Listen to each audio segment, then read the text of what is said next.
எல்லோருக்கும் இனிய மாலை வணக்கம். இன்னைக்கு நான் என்ன ஸ்டோரி சொல்ல போறேன்னா, நம்ம எல்லார்கிட்டையும் ஒரு திறமை இருக்கும்.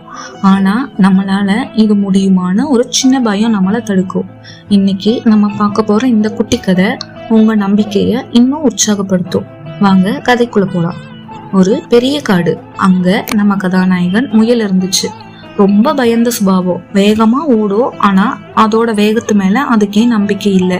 ஒரு சின்ன இலை அசைஞ்சாலும் ஐயோ சிங்கம் வந்துடுச்சோ அப்படின்னு ஓடி ஒளிஞ்சுக்கும். திறமை இருந்தோ அதோட பயத்தால அது சந்தோஷமா வாழாம ஓடி ஓடி ஒளிஞ்சிட்டு இருந்துச்சாமா. அப்போதான் அந்த வழியா ஒரு ஆமை மெதுவா நடந்து வந்துட்டு இருந்துச்சு. அந்த ஆமைய பார்த்து முயல் கேக்குதாமா, என்ன ஆமையாரே இவ்வளோ தைரியமா நடந்து வர்றியே, உனக்கு பயமே இல்லையா அப்படின்னு கேட்டுச்சாமா. அதுக்கு அந்த ஆமை சொல்லுதாமா, எனக்கு என்ன பயம், என்கிட்டதான் என்னோட ஓடு இருக்குல்ல, ஏதாவது விலங்குகள் வந்துச்சுன்னா இந்த ஓட்டுக்குள்ள நான் ஒளிஞ்சுக்குவேன், இந்த ஓடு என்ன காப்பாத்தும், அப்புறம் நான் ஏன் பயப்படணும் அப்படின்னு அந்த ஆமை தைரியமா சொல்லிச்சாமா.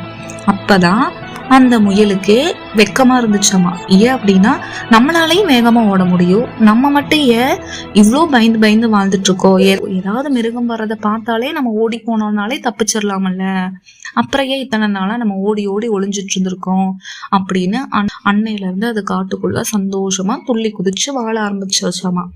அதே மாதிரிதான் நீங்களும் அந்த ஆமையை பாருங்க, அதோட ஓட்டு மேல அதுக்கு நம்பிக்கை இருக்குது, அதனால தைரியமா நடமாடுது. முயலும் அதே மாதிரிதான் தன்னோட வேகத்தை நம்புறனால சந்தோஷமா துள்ளி குதிச்சு ஓடுது. நீங்களும் உங்க மேல நம்பிக்கை வைங்க, எதா இருந்தாலும் நம்மளால முடியும்னு நம்புங்க.